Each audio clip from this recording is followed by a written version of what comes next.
नमस्कार दर्शक बंधु शुभ सकाळ एबिस चैनल स्वागत जनाऊँगी आपण को। आज हूँ 19 तारिख सोमवार। आज मु आपण पाखक देश तथा विदेशर बछा बछा गुरुत्वपूर्ण खबरटी को नहीं आसी। जो खबर गुड़िक आपण जानिबा निहाती दरकार। वीडियोटी को शेष पर्यंत देखंतु। जदि यही चैनल को नुआ करी देखुचंदी दयाकोरी सब्सक्राइब करी पाखरे थिबा बेल आइकन को दबाई दियंतु। तो डेरी न करी एबे खबर उपर नजर पकांतु।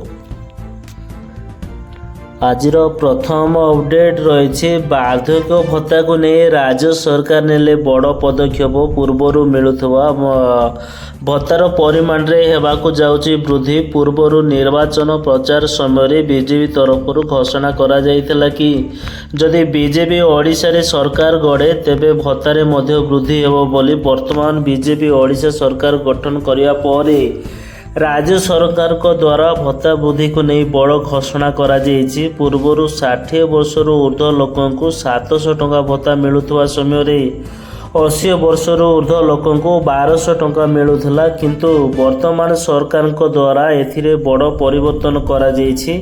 सरकार को घोषणा अनुसार वर्तमान 60 वर्षर ऊर्ध्व व्यक्ति को 3000 टंका भत्ता मिलवाक जाउछि। या सहित 80 वर्षर ऊर्ध्व व्यक्ति को 3500 टंका भत्ता मिलवाक जाउछि। परवर्ती अपडेट रही ओडिशा भली खनिज संपद भरा राज्य को पता धन भेटी मिली। खनि जमी और खनि उत्तोलन उपरे पिछला भावे स्वतंत्र सेस आदाय करि पारिबो राज्य। 2025 मसीहा एप्रिल लागू हेबो ए सेस।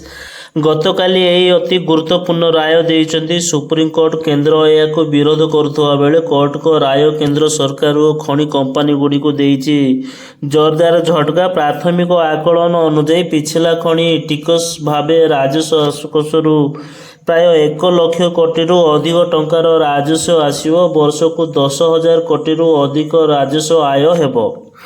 परवर्ती अपडेट रही आमे समस्ते भविष्य रे आर्थिक समस्या को सामना करने को किसी संचय करिथाउ। देशर एपरी अनेक पेंशन योजना चालू रही जो निवेश करी आपण चाकरी अवसर नेबा परे मध्य समस्या मुकुली पारिबे। एठारे आमे एक एभली पेंशन स्कीम विषय कहवाक जाउछु जो आपण निवेश करी आपण अवसर नेबा परे प्रति मासरे 1 लाख टंकार पेंशन पाई पारिबे।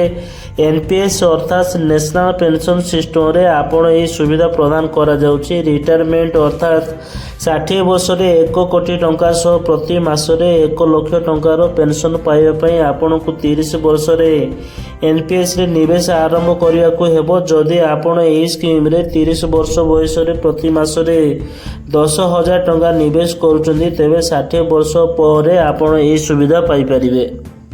अपडेट रही मुख्यमंत्री मोहन चरण माझी को सार कंपनी इनफर परिचालन निर्देशक डॉक्टर यूएसपी आर्थिक साक्षात करिसंती। ईश्वर नाम सागर व्यवहार समेत डीएसपी यूरिया उत्पादन संपर्क मुख्यमंत्री आलोचना करिसंती। इफको किभली ओडिशार अर्थनीति प्रति योगदान देउछि से संपर्क रे मध्य डॉक्टर अस्वस्थी मुख्यमंत्री को अवगत करिसंती। परवर्ती अपडेट रही कानारा बैंक क्षेत्रीय कार्यालय ब्रह्मपुर पक्षर एक मेघा मेधावृत्ति कार्यक्रम निकट में अनुष्ठित हो अवसर ब्रह्मपुर विधायक के अनिल कुमार एवं जिला कल्याण अधिकारी सुरेश चंद्र जीतबाबू प्रमुख सम्मानित अतिथि भाव जोगदे मेघावृत्ति बंटन करथिले। परिप्रेक्षी में कानारा बैंक क्षेत्रीय कार्यालय ब्रह्मपुर मुख्य जीवी रघुशेषु अतिथि शिक्षक एवं शिक्षयित्री मान स्वागत करने सह मेघावृत्ति योजना एवं कानारा बैंक विषय विस्तृत भाव मत प्रकाश करथिले।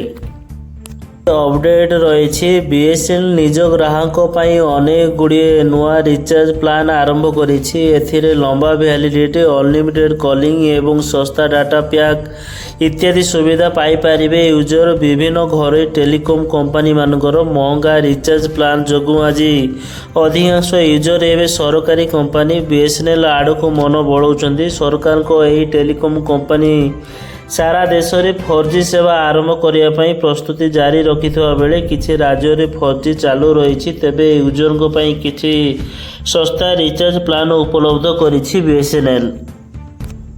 ରହିଛି ଭାରତର ବିକାଶ ହାରକୁ ଆହୁରି ବଢ଼ାଇବାକୁ ହେଲେ ଆର୍ଥିକ ସଂସ୍କାରକୁ ଆହୁରି ବ୍ୟାପକ କରିବାକୁ ହେବ। ଅନ୍ତର୍ଜାତୀୟ ମୁଦ୍ରା ପାଣ୍ଠିରେ ଡେପୁଟି ଏମ୍ଡି ଗୀତା ଗୋପୀନାଥ ଏହା କହିଛନ୍ତି। ତେବେ ସେ ଏହା କହିଛନ୍ତି ଯେ ଭାରତର ଅର୍ଥନୈତିକ ଅଭିବୃଦ୍ଧି ହାର ଭଲ ରହିଛି। ଚଳିତ ବର୍ଷ ଏହା 7% ରହିବା ନେଇ ଆମେ ଆକଳନ କରିଛୁ। ମଧ୍ୟମ ଅବଧିର ଅଭିବୃଦ୍ଧି 6.5%ରୁ 7% ମଧ୍ୟରେ ରହିପାରେ। ବିଶ୍ୱ ଅଭିବୃଦ୍ଧିକୁ ଭାରତର ଯୋଗଦାନ 17%। ବିଶ୍ୱରେ ପ୍ରମୁଖ ଅର୍ଥନୀତିଗୁଡ଼ିକ ମଧ୍ୟରେ ଭାରତର ଅଭିବୃଦ୍ଧି ଭଲ ରହିଛି, କିନ୍ତୁ ଆହୁରି ଅଧିକ ହାରରେ ଅର୍ଥନୈତିକ ଅଭିବୃଦ୍ଧି ହାସଲ କରିବାକୁ ହେଲେ ସଂସ୍କାରକୁ ଆହୁରି ବଢ଼ାଇବାକୁ ହେବ। ଏହା ଉପରେ ସରକାର ମଧ୍ୟ କାର୍ଯ୍ୟ କରୁଛନ୍ତି ବୋଲି ଗୀତା ଗୋପୀନାଥ ଏକ ସାକ୍ଷାତକାରରେ କହିଛନ୍ତି। ଅପଡେଟ୍ ରହିଛି ରାଜ୍ୟ ରାଜସ୍ୱ ମନ୍ତ୍ରୀ ସୁରେଶ ପୂଜାରୀ ଗତକାଲି ଆକସ୍ମିକ ଭାବରେ ସମ୍ବଲପୁର ତହସିଲ କାର୍ଯ୍ୟାଳୟକୁ ପରିଦର୍ଶନ କରିଥିଲେ। ଶ୍ରୀ ପୂଜାରୀ ଅଚାନକ ତହସିଲ କାର୍ଯ୍ୟାଳୟକୁ ପହଞ୍ଚି କାର୍ଯ୍ୟାଳୟର ଅବ୍ୟବସ୍ଥା ଦେଖି ଲୋକଙ୍କ କଥା ଶୁଣିବା ପରେ ସମସ୍ତ ଅଧିକାରୀଙ୍କୁ ସାଧାରଣ ଜନତାକୁ ହଇରାଣ ନ କରି ରାଜସ୍ୱ ସେବା ସହଜରେ ଯୋଗାଇ ଦେବାକୁ କଡ଼ା ନିର୍ଦ୍ଦେଶ ଦେଇଥିଲେ। ସରକାର ଲୋକଙ୍କ ସେବା ପାଇଁ ରହିଥିବାରୁ ତାଙ୍କ ପ୍ରତି ଉଚିତ ବ୍ୟବହାର ଦେଇ କାର୍ଯ୍ୟନିର୍ବାହ କରିବା ପାଇଁ ପରାମର୍ଶ ଦେବା ସହିତ କୌଣସି ପ୍ରକାର ଅଭିଯୋଗ ଆସିଲେ ଦୃଷ୍ଟାନ୍ତମୂଳକ କାର୍ଯ୍ୟାନୁଷ୍ଠାନ ନିଆଯିବ ବୋଲି ମନ୍ତ୍ରୀ ଶ୍ରୀ ପୂଜାରୀ ଅଧିକାରୀ ଓ କର୍ମଚାରୀମାନଙ୍କୁ କଡ଼ା ତାଗିଦ କରିଥିଲେ। ଅପଡେଟ୍ ରହିଛି ରାସ୍ତା କଡ଼ରେ ଏକ ଗଛରେ ଝୁଲନ୍ତା ଅବସ୍ଥାରେ ଜଣେ ଯୁବକ ମୃତଦେହ ଉଦ୍ଧାର ହୋଇଛି। ମହାକାଳପଡ଼ା ଥାନା ଅନ୍ତର୍ଗତ କଚିଲା କେନ୍ତିଆଠାରେ ଏଭଳି ଘଟଣା ଦେଖିବାକୁ ମିଳିଛି। ଯୁବକଙ୍କୁ କେହି ହତ୍ୟା କରିବା ପରେ ତାଙ୍କୁ ଗଛରେ ଝୁଲେଇ ଦେଇଥିବା ନେଇ ଅଭିଯୋଗ କରିଛନ୍ତି ପରିବାର ଲୋକେ। ମୃତ ଯୁବକ ଜଣକ କେନ୍ତିଆ ଗ୍ରାମର ସୁଶାନ୍ତ ପରିଡ଼ା ବୋଲି ଜଣାପଡ଼ିଛି। ମୃତ ଯୁବକ ସୁଶାନ୍ତ ପରିଡ଼ା ଗତକାଲି ସନ୍ଧ୍ୟାରେ ଶୌଚ ହେବାକୁ ଯାଇ ଆଉ ଘରକୁ ଫେରି ନଥିଲେ। ଘରକୁ ଫେରିବା ବିଳମ୍ବ ହେବାରୁ ବହୁ ଖୋଜାଖୋଜି କରିବା ପରେ ସୁଶାନ୍ତଙ୍କର କୌଣସି ଖବର ମିଳିନଥିଲା। ଏକ ମୋଟର ସାଇକେଲରେ 2 ଜଣଙ୍କ ସହ ସୁଶାନ୍ତ ଯାଉଥିବାର ଗାଁର ଜଣେ ସମ୍ପର୍କୀୟ ଭାଇ ଦେଖିଥିଲେ। କଚିଲା ରାସ୍ତା କଡ଼ରେ ଗଛରେ ଝୁଲନ୍ତା ଅବସ୍ଥାରେ ଯୁବକଙ୍କ ଶବ ମିଳିଥିବା ରବିବାର ସକାଳୁ ଖବର ମିଳିଥିଲା। ପାରିପାର୍ଶ୍ୱିକ ଅବସ୍ଥିତିକୁ ଦେଖି ପରିବାର ଲୋକେ ହତ୍ୟା ସନ୍ଦେହ କରି ମହାକାଳପଡ଼ା ଥାନାରେ ଅଭିଯୋଗ କରିଛନ୍ତି। ପୋଲିସ ଘଟଣାସ୍ଥଳରେ ପହଞ୍ଚି ଘଟଣାର ତଦନ୍ତ ଆରମ୍ଭ କରିଛି।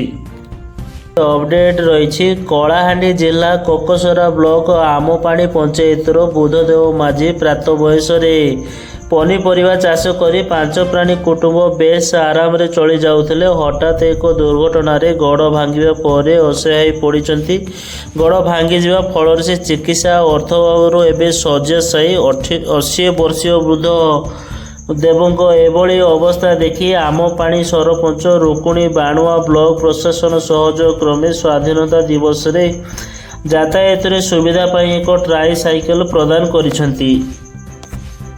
ଅପଡେଟ୍ ରହିଛି ବାଦ ବିବାଦ ଭିତରେ ଛନ୍ଦି ହୋଇ ରହିଥିବା ଆନ୍ଧ୍ରପ୍ରଦେଶରେ ପୋଲାଭରମ ପ୍ରକଳ୍ପକୁ ନେଇ ରାଜନୀତି ସରଗରମ ହୋଇ ରହିଛି। ପୋଲାଭରମ ପ୍ରକଳ୍ପକୁ ବିରୋଧ କରି ବିଜେଡି ପ୍ରଥମରୁ ହିଁ ସ୍ୱର ଉତ୍ତୋଳନ କରି ଆସୁଥିବା ବେଳେ ଏବେ କଂଗ୍ରେସ ଏହି ଆନ୍ଦୋଳନରେ ସାମିଲ ହୋଇଛି। ଆଜି କଂଗ୍ରେସର ବିଧାୟକ ଦଳର ନେତା ପଟାଙ୍ଗୀ ବିଧାୟକ ରାମ କାଡାମଙ୍କ ନେତୃତ୍ୱରେ କୋରାପୁଟ ସାଂସଦ ସପ୍ତଗିରି ଉଲ୍ଲାଗା, ରାୟଗଡ଼ା ବିଧାୟକ ଆପଲାସ୍ୱାମୀ କାଡ୍ରାଗା, ଗୁଣପୁର ବିଧାୟକ ସତ୍ୟଜିତ ଗମାଙ୍ଗ, ବିଷମକୋଟ ବିଧାୟକ ନୀଳମାଧବ ହିକଡ଼, ଚିତ୍ରକୋଣ୍ଡା ବିଧାୟକ ମଙ୍ଗୁ ଖିଲ, ଲକ୍ଷ୍ମୀପୁର ବିଧାୟକ ପବିତ୍ରା ସାନ୍ତା, ପୂର୍ବତନ ବିଧାୟକ ଭୁଜବଳ ମାଝୀ ପ୍ରମୁଖ ପୋଲାଭରମ ପ୍ରକଳ୍ପକୁ ବିରୋଧ କରି ସୀମାନ୍ତ ମଟୁଠାରେ ଏକତ୍ରିତ ହୋଇଥିଲେ। ସେଠାରେ ମଟୁ ତହସିଲ ଅଧୀନରେ କେତେ ଗ୍ରାମ ଏହି ପ୍ରକଳ୍ପ ଯୋଗୁଁ ପାଣିରେ ବୁଡ଼ିବ ତାହା ପଚାରି ବୁଝିଥିଲେ। ଏଥିସହ କେତେ ଜଙ୍ଗଲ ଜମି ଚାଷ ଜମି ନଷ୍ଟ ହେବ ତାହା ମଧ୍ୟ ପଚାରି ବୁଝିଥିଲେ। ରହିଛି କେନ୍ଦୁଝର ଜିଲ୍ଲା ସଦର ବ୍ଲକ ଅନ୍ତର୍ଗତ ହାଣ୍ଡିଭଙ୍ଗା, କାଉଁରିକଳା, ଶଙ୍କୁରୀ ଆଦି ପଞ୍ଚାୟତ ଅଞ୍ଚଳରେ 3 ଦିନ ଧରି 26 ଟିକିଆ ହାତୀ ପଲ ଉପଦ୍ରବ ଚଳାଇଛନ୍ତି। ବ୍ୟାପକ ମାତ୍ରାରେ ରୁଆ ବିଲକୁ ମାଡ଼ି ମକଚି ନଷ୍ଟ କରୁଛନ୍ତି। ଫଳରେ ସ୍ଥାନୀୟ ଚାଷୀଙ୍କ ଆଖିରୁ ନିଦ ହଜିଯାଇଛି। ଆଜି ଦିନ ତମାମ ହାତୀ ପଲ ଆମୁଣି ସାରିଆ ପଶି ଗାଁ ନିକଟ ଜଙ୍ଗଲରେ ଡେରା ପକାଇଛନ୍ତି। ଅପଡେଟ୍ ରହିଛି ଭଦ୍ରକ ଜିଲ୍ଲା ପ୍ରଧାନପଡ଼ା ପଞ୍ଚାୟତ ସ୍ତରୀୟ ମହିଳା ମହାସଂଘ ଜମାଖାତାରୁ 20 ଲକ୍ଷରୁ ଉର୍ଦ୍ଧ୍ୱ ଟଙ୍କା ଆତ୍ମସାତ ହୋଇଥିବା ଜଣାପଡ଼ିବା ପରେ ସମ୍ପୃକ୍ତ ମହିଳା ମହାସଂଘ ଅଧୀନ ସିଆର୍ପି ଏବଂ ସ୍ୱୟଂସହାୟକ ଗୋଷ୍ଠୀର ସଦସ୍ୟମାନେ ଜିଲ୍ଲାପାଳଙ୍କଠାରେ ଅଭିଯୋଗ କରିଛନ୍ତି। ପ୍ରକାଶ ଯେ ପ୍ରଧାନପଡ଼ା ପଞ୍ଚାୟତ ସ୍ତରୀୟ ମହିଳା ମହାସଂଘର ଜମାଖାତା ସ୍ଥାନୀୟ ୟୁକୋ ବ୍ୟାଙ୍କ ଶାଖାରେ ରହିଛି। ଉକ୍ତ ଜମାଖାତାରୁ ଚଞ୍ଚକତାପୂର୍ବକ ମହାସଂଘର ସଭାନେତ୍ରୀ ସମ୍ପାଦକ ଓ ଏମ୍ବିକେ ମିଳିମିଶି 20 ଲକ୍ଷରୁ ଉର୍ଦ୍ଧ୍ୱ ଟଙ୍କା ବେଆଇନ ଭାବେ ଉଠାଇ ଆତ୍ମସାତ କରିଦେଇଛନ୍ତି। ଉକ୍ତ ଟଙ୍କା ଫେରସ୍ତ କରିବା ପାଇଁ ସିଆର୍ପି ଓ ସ୍ୱୟଂସହାୟକ ଗୋଷ୍ଠୀର ସଦସ୍ୟମାନେ ବହୁବାର ସେମାନଙ୍କୁ କହିଥିଲେ ମଧ୍ୟ ସେମାନେ କଥାକୁ ଗୁରୁତ୍ୱ ଦେଇନଥିଲେ।